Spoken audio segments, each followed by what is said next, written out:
name is LoeyLane, and I'm so excited to tell you guys about my new podcast, Internet Urban Legends, with my BFF Snitchery. We deep dive into the darkest corners of the internet to uncover whether some of the most notorious web myths are hoax or whether they're con. Internet Urban Legends, available exclusively on Spotify.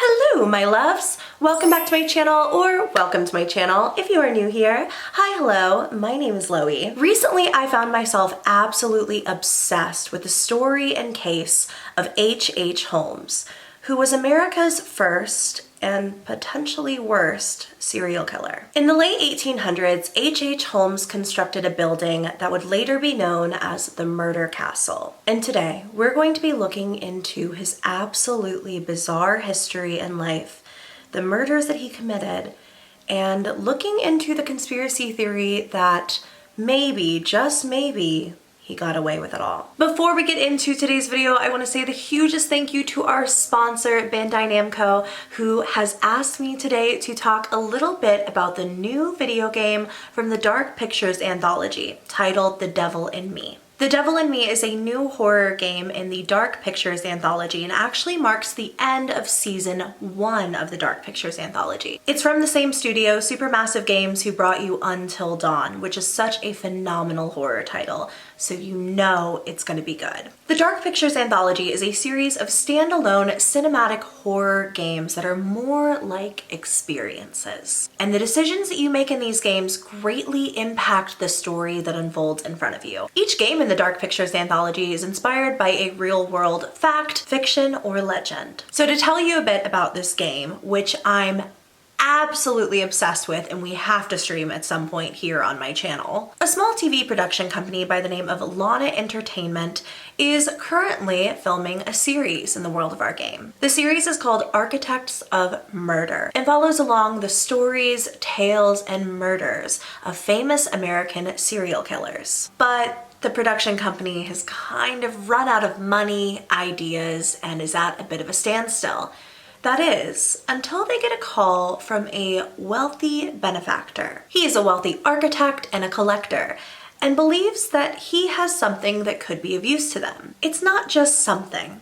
It's an entire hotel he has inherited from an elderly relative who had an obsessive interest in serial killers, but more specifically, H.H. Holmes. H.H. Holmes was born Herman Mudgett back in 1861. He changed his name to Dr. Henry Howard Holmes, and he opened a hotel, a beautiful hotel, in which many guests walked in and never walked back out. The hotel was plagued with secret passageways, trapdoors, and deadly contraptions in rooms that H.H. Holmes would kill his victims in. The hotel that you explore in The Devil in Me seems to be a very faithful recreation of H.H. Holmes' original hotel, down to the trapdoors, the deadly contraptions, and someone watching our characters' every single move. The Dark Pictures anthology, The Devil in Me, is now available to play on PlayStation 4 and 5, Xbox Series 1 X and S, as well as the Xbox One, and Steam. You can click the link in my description box down below to buy the game and give it a play for yourself. Thank you so much to the Dark Pictures anthology for sponsoring today's video, and I really hope you guys download the game.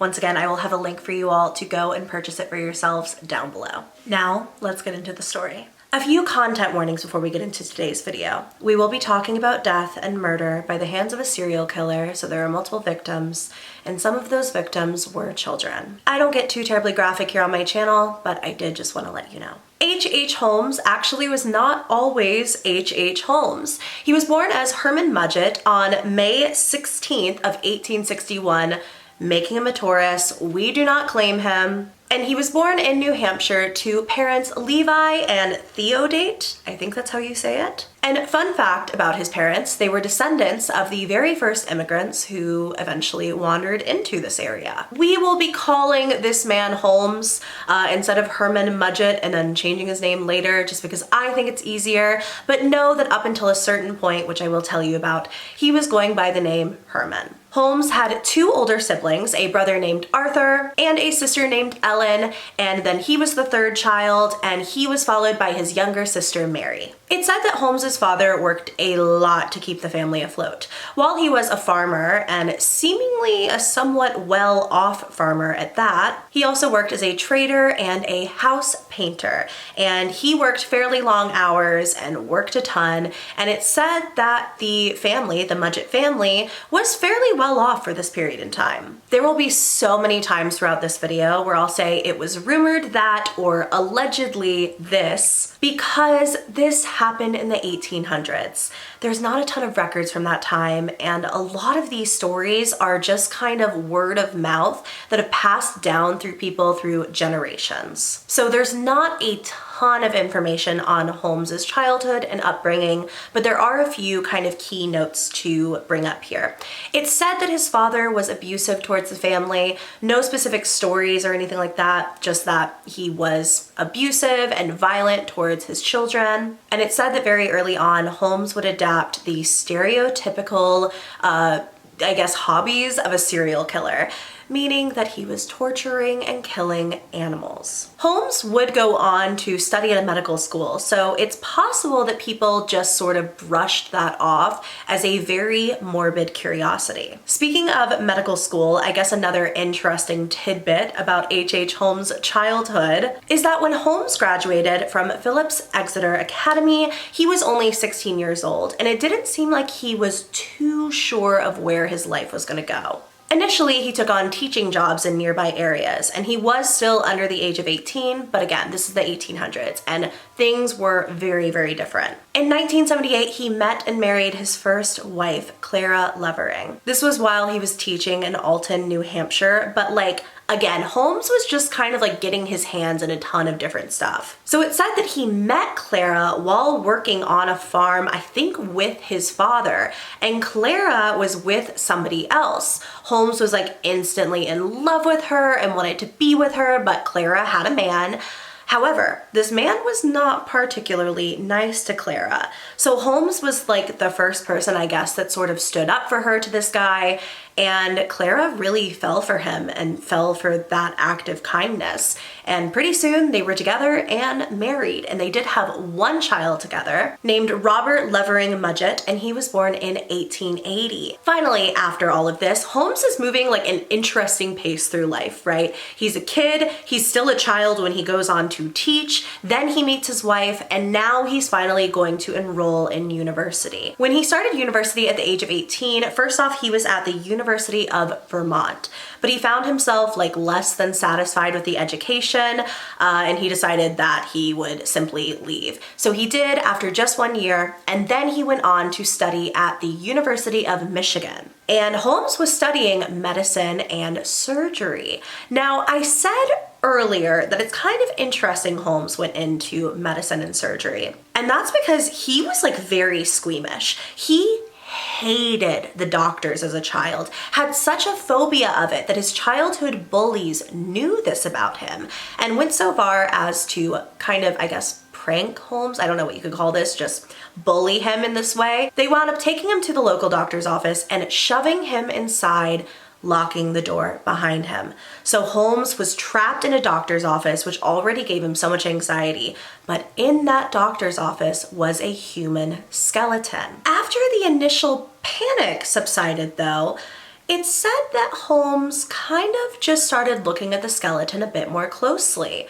And by the time that he left that room, he was fascinated by the concept of the human body. He was intrigued to learn more, and it's said that when he was still back at the academy when he was a child, he was incredibly bright, just a super fast learner, really smart, and picked up on things quite quickly. And he all the while had this interest and fascination in the human body and anatomy. So fast forwarding to the university days, Holmes is at the University of Michigan studying in medicine, and he works in the anatomy lab. Holmes was working in the lab under Professor William Herdsman, as well as an unnamed chief anatomy instructor.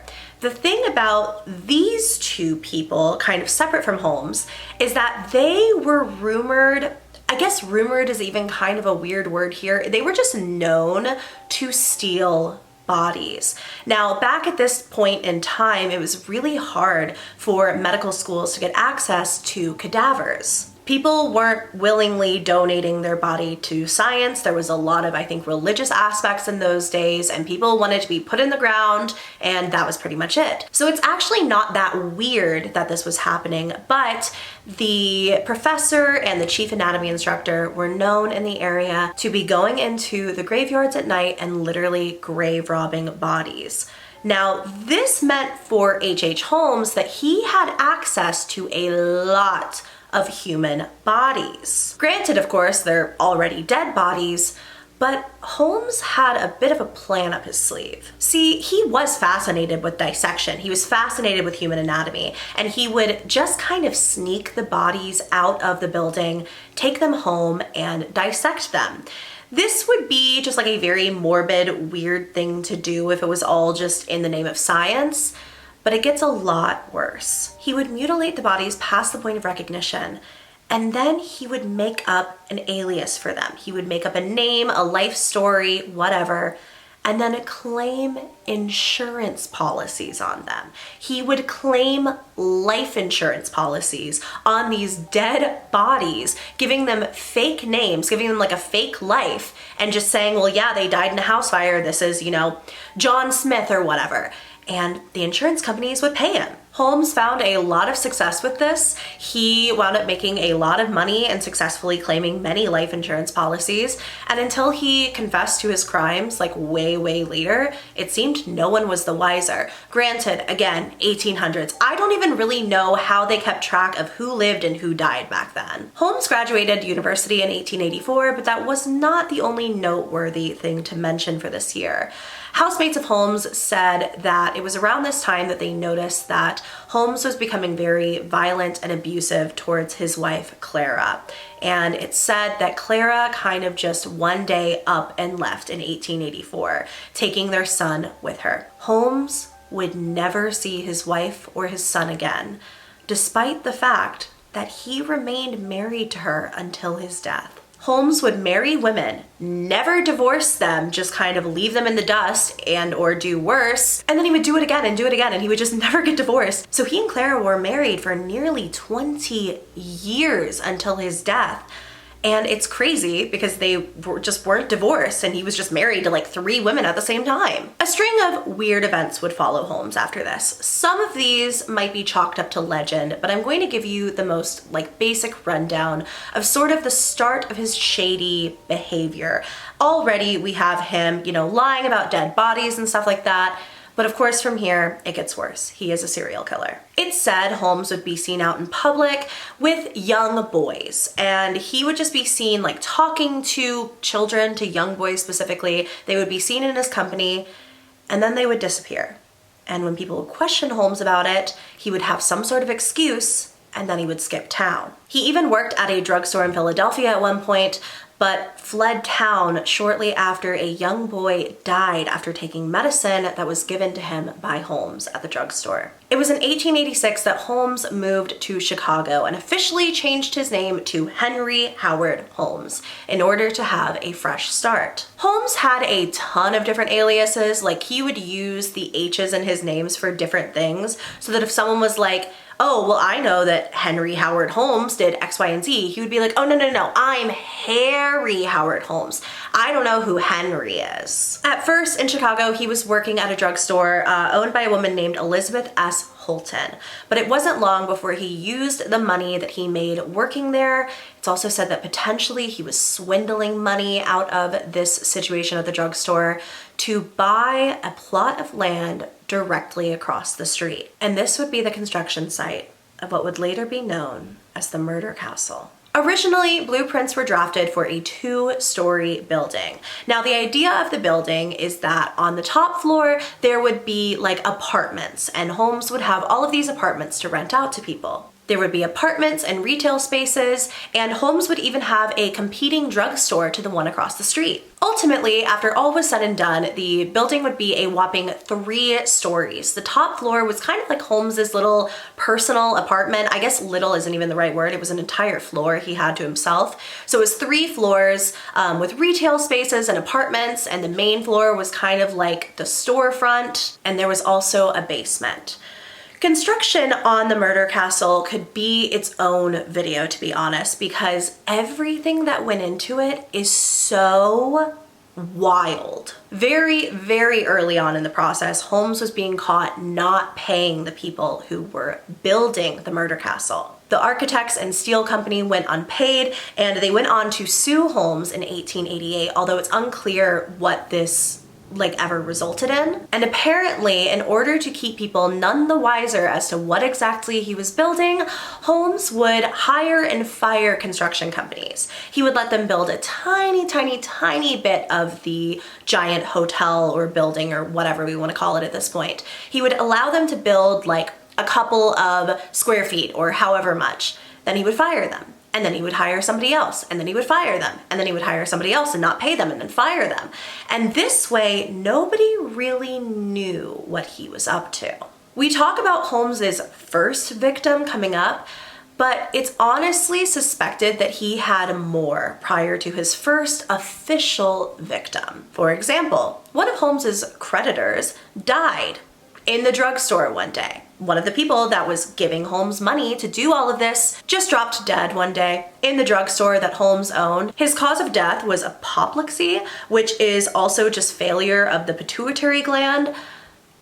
But was it really? Either way, the murder castle is finished, and no one is really even remotely on the same page as HH Holmes as to what is about to go down in this building. Of course, there are retail spaces. There are people renting out retail spaces in the building. There's a drugstore. There's all of this stuff going on. But Holmes never intended to rent out those apartment rooms as apartments. No, this was going to be a hotel in which many guests would enter and very few would leave. So as for the apartment/hotel rooms, let's talk a bit about those. They were incredibly small, many just 4 rooms and a door, and most without any kind of windows. For some, the only entrance was a trap door that people would fall through and be trapped in that room with no way of escaping. Most were soundproof, and many rooms were vacuum sealed for a very, very harrowing reason. This was the 1800s. There's no electricity. They are running off of gas lamps and stuff like that are throughout the hotel. So the fact that there was a gas line, I guess, in this building wasn't that weird. What was weird was that Holmes had access to the shut off and turn on valve for the gas in this building in his apartment upstairs. And apparently, he would sometimes flush gas into rooms where he had people trapped, slowly poisoning and killing them. If that's not enough for you, it's said that there were torture chambers littered throughout these rooms, including ones that kind of seemingly had medieval inspiration, like those ones where they stretch you and stuff like that. There was another room covered in steel plates that essentially acted like a gigantic oven for people trapped inside. And if you're wondering how Holmes would transport the bodies around after he was finished with them, or if he just needed a place to store a victim, there were chutes throughout the entire building that would lead down into the basement. And the basement was said to be one of the worst places in the hotel. I want to note here that some historians say that there's absolutely just zero proof that any of this ever existed. There's no photos, there's no videos. There's what Holmes has said, and there's what was found at the building when all was said and done. However, there are people who say that a lot of these torture devices and a lot of these torture rooms are just the stuff of 20th century fiction. That to say, Holmes is such a twisted individual who so clearly killed with such ease and found such joy and purpose in it that it wouldn't surprise me if all of the rumors were true about what was inside of that building. So there are chutes where Holmes can put people to go down into the basement, and the basement was said to just be an absolute hellscape, filled with pits of acid, as well as a bunch of limescale and various barrels and stuff like that. And limescale is known to deteriorate bodies at a faster pace, as well as a crematorium where he could burn off the rest of the remains of his victims. There were also just compartments throughout the hotel where Holmes could lift up a floorboard and it would be raised just enough that he had a little bit of space under there.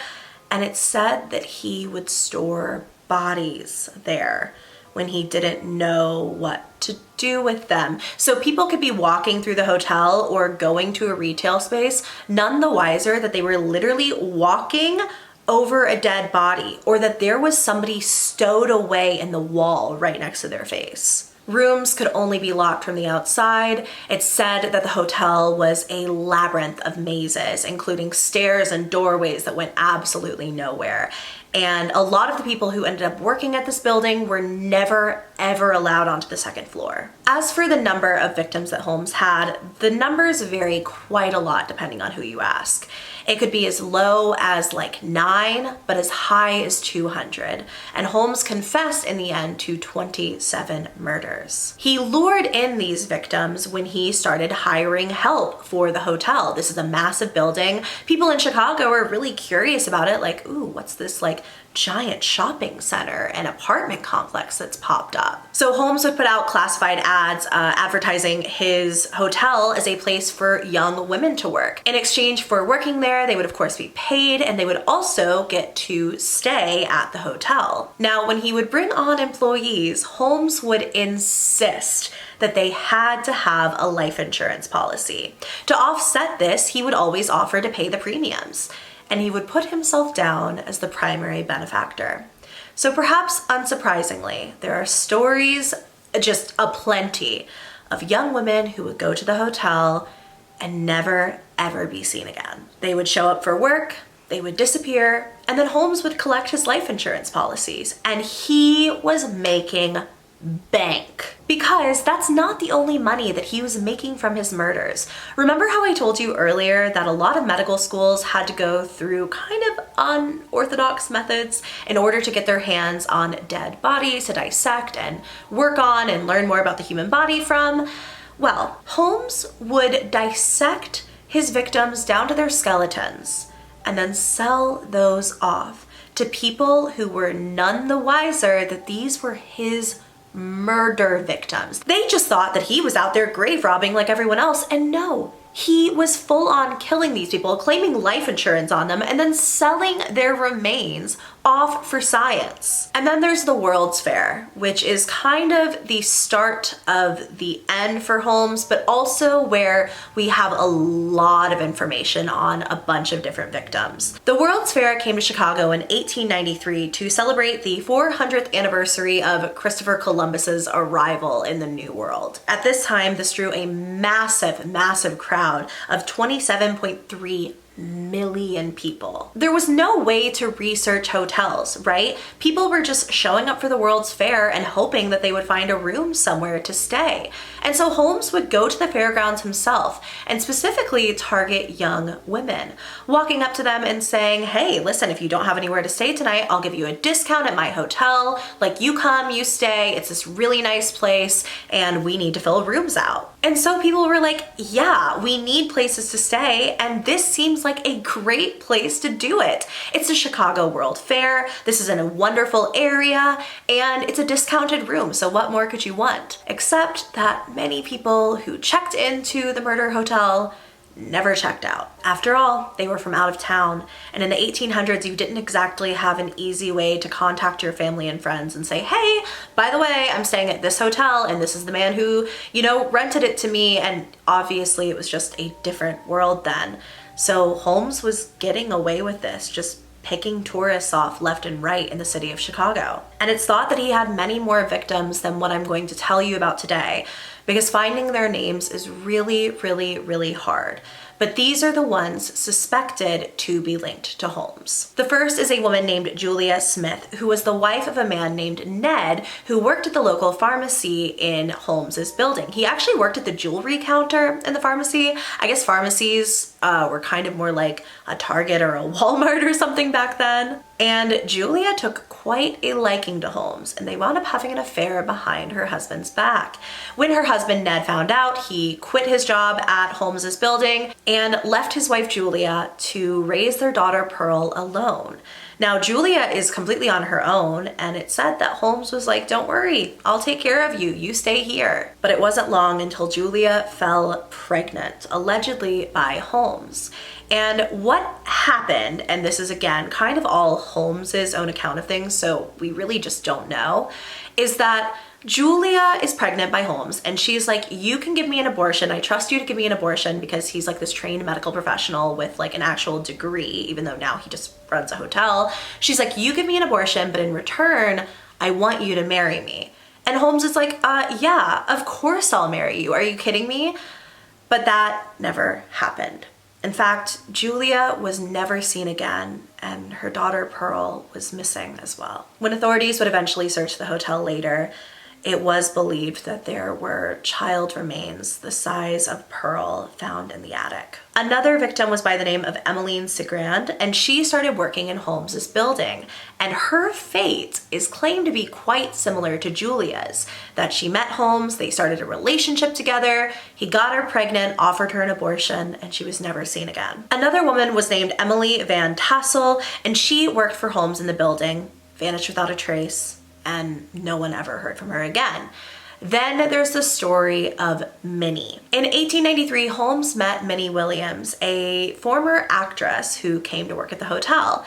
It's unclear if they had met prior. Some sources say that they met in Boston a few years earlier. Some say that they met when she came to work at Holmes's hotel. But either way, Minnie wandered her way into the hotel. She started working as his personal stenographer. And I guess that this is basically a form of short form writing. So I think that like he would talk and she would take down notes and stuff like that for him.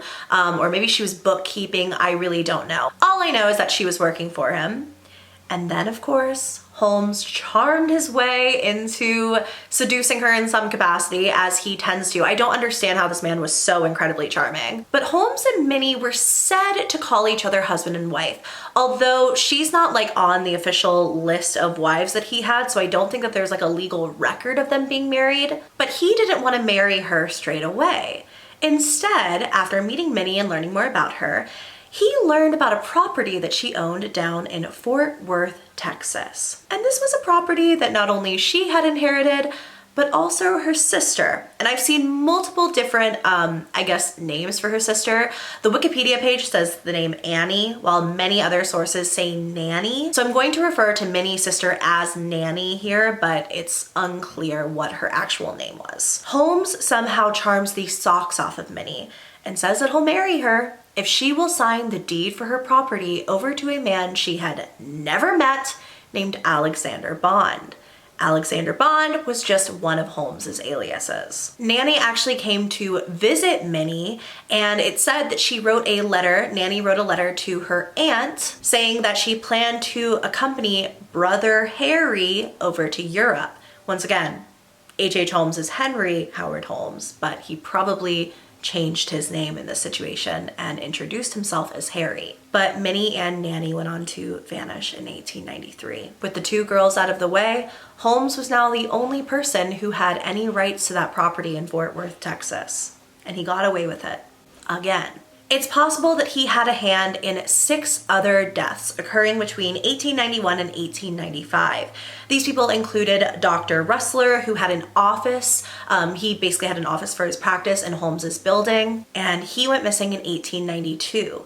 Then there was Kitty Kelly, who was another stenographer, another like short form writer for Holmes, who also disappeared from the hotel. The next year in 1893, John Davis attended the World's Fair and disappeared without a trace. Henry Walker, who I believe worked at the hotel, went missing in 1893 after he got a life insurance policy with Holmes as the benefactor for $20,000. Milford Cole received a telegram from Holmes asking her to come to Chicago and work for him in 1894, and she was never seen again. Lastly is Lucy Burbank, who disappeared in 1895 and her only connection to the murder castle is that her bank book was found there later. The problem with Lucy's death specifically is that Holmes actually left Chicago in 1894.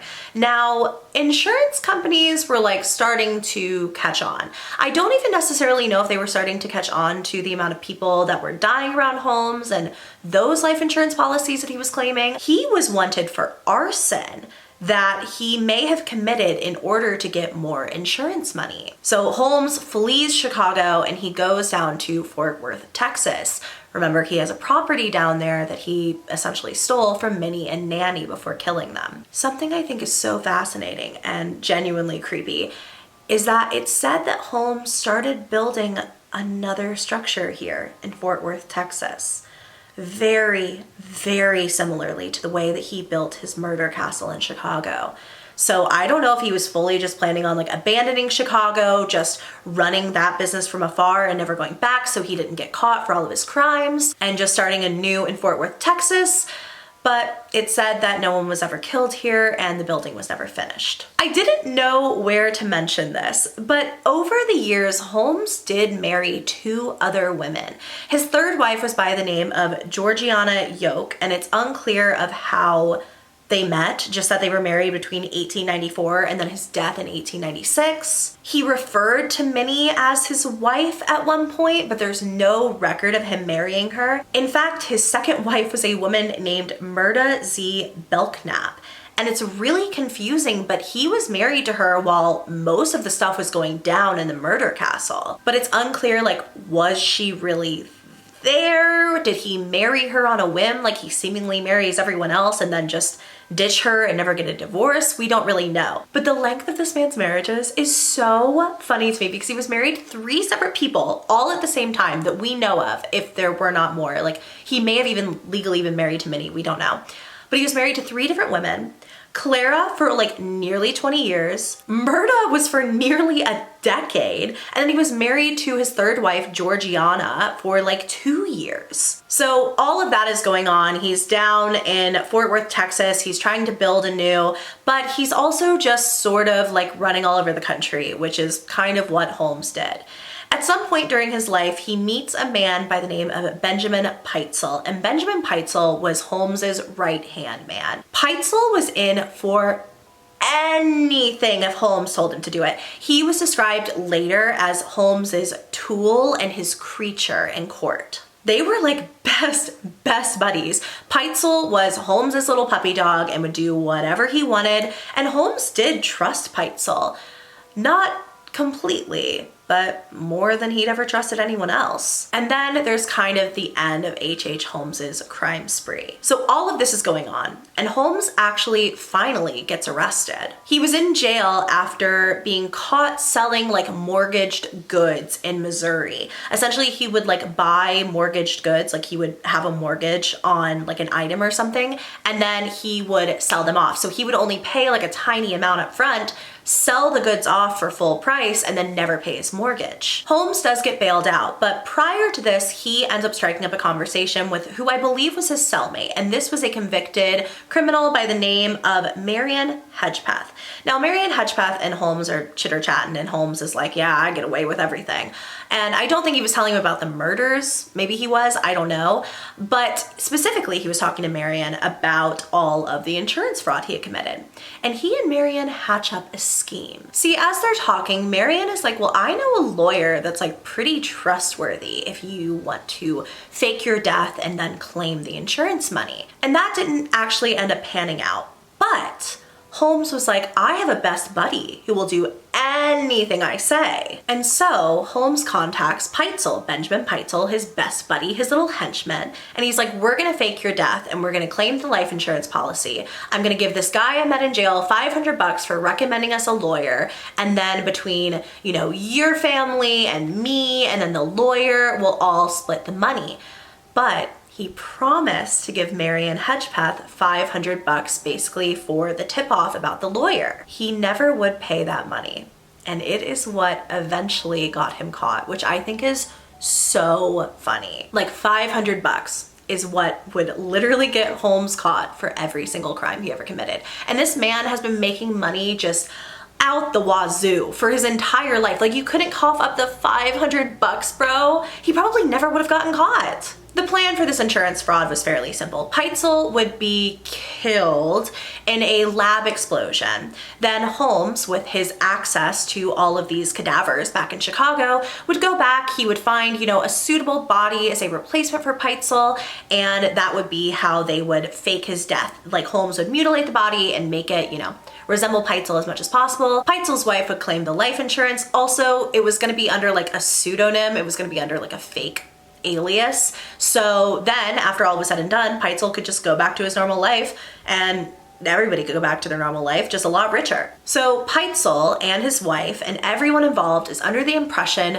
that Holmes has access to a cadaver that will look quite similar to Peitzel, and that's how they'll fake the death. Instead, one night, Holmes knocked Peitzel out with chloroform and set his body on fire. Holmes had just killed his confidant, his like only friend in the world, because this is what people meant to him. They meant less than nothing. Mrs. Peitzel is under the impression that her husband is now like on the run after this. She claims a life insurance policy, and Holmes comes to her and he's like, hey, let's travel, let's go meet back up with Benjamin Peitzel, whatever. And he's like, I'll take 3 of your children to go meet him ahead of you, and then this way it'll just be safer. Like, we won't get caught as easily, you won't be as identifiable without 3 of your 5 children. The children who entered Holmes's custody were named Alice, Nellie, and Howard, and Holmes took them across the country to the northern US and parts of Canada.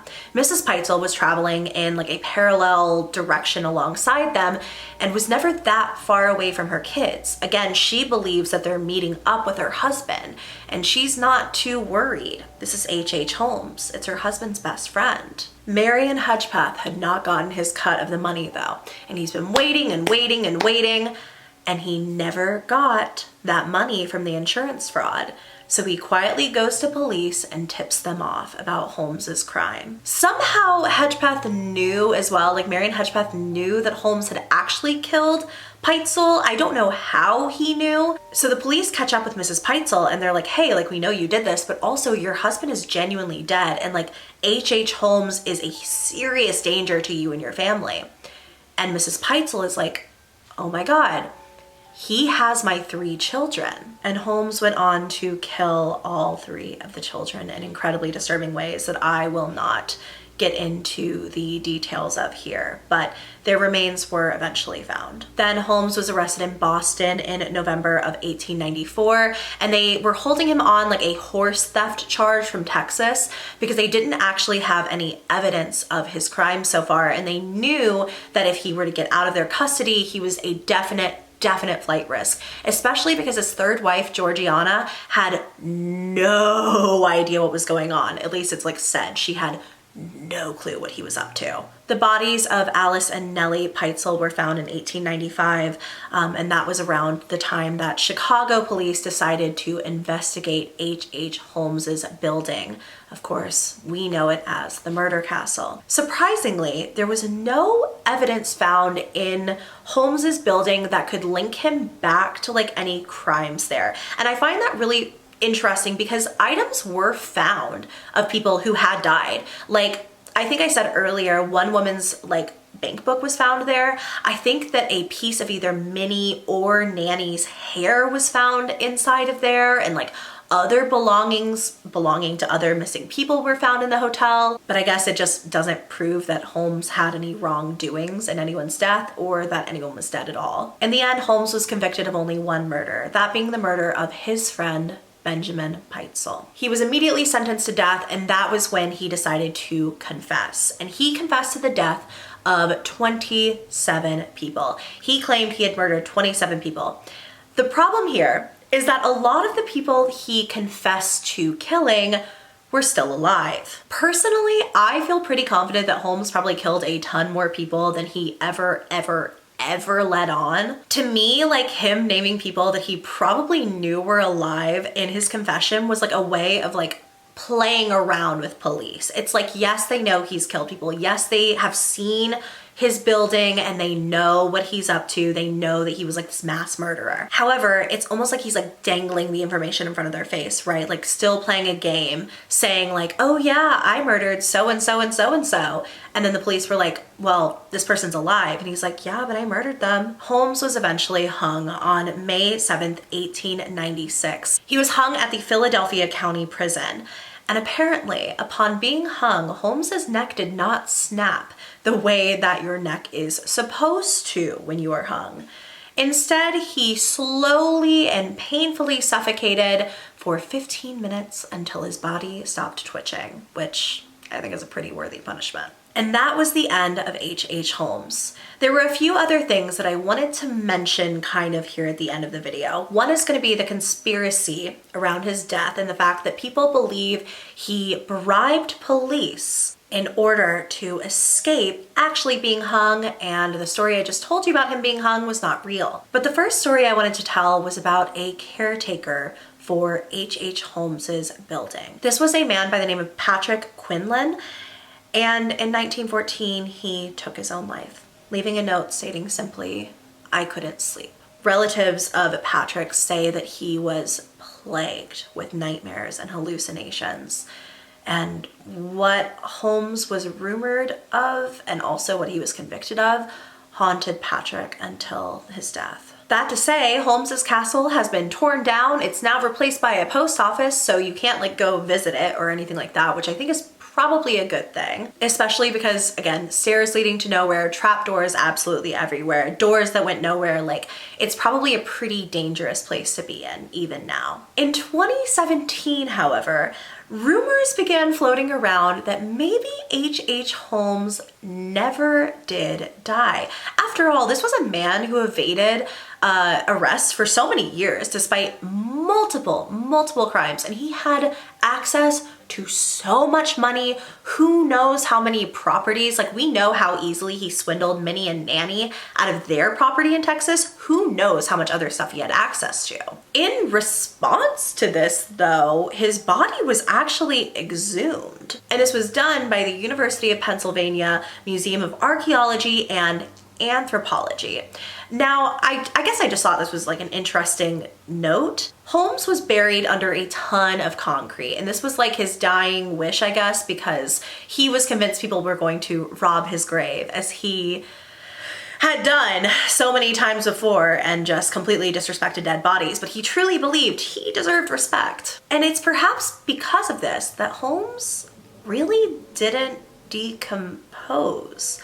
Like 100 years later, as he's dug up, more than 100 years later, his mustache was still intact and all of his clothes were like perfectly preserved on his person. However, he was identified by dental records to be H.H. Holmes or Herman Mudgett, and he was put back in the ground. And that's the story of America's first and potentially worst serial killer, H.H. Holmes and his murder castle. I'm gonna go ahead and go, but before I do, I wanna say a huge thank you to my subscriber, Katie, for being a member of this channel. If you guys wanna join my channel memberships and get extra members exclusive content, including members only polls, sneak peeks at future videos, as well as members exclusive videos, you can hit that little join button. It should be somewhere around the screen, probably next to the subscribe button. We would love to have you. For now, thank you guys so much for watching. If I seemed a little low energy in this, I am sick for what feels like the bajillionth time this year. Not with COVID, again, just with a common cold, and I've been sniffly and a little tired today, but I have been kind of like knees deep in researching this case for the past few days, and also so excited about the game The Devil in Me coming out that I really wanted to look into this with all of you. If you enjoyed the video, please give me a thumbs up and subscribe to my channel if you haven't already. I love you very much, and I will see you in my next video. Bye!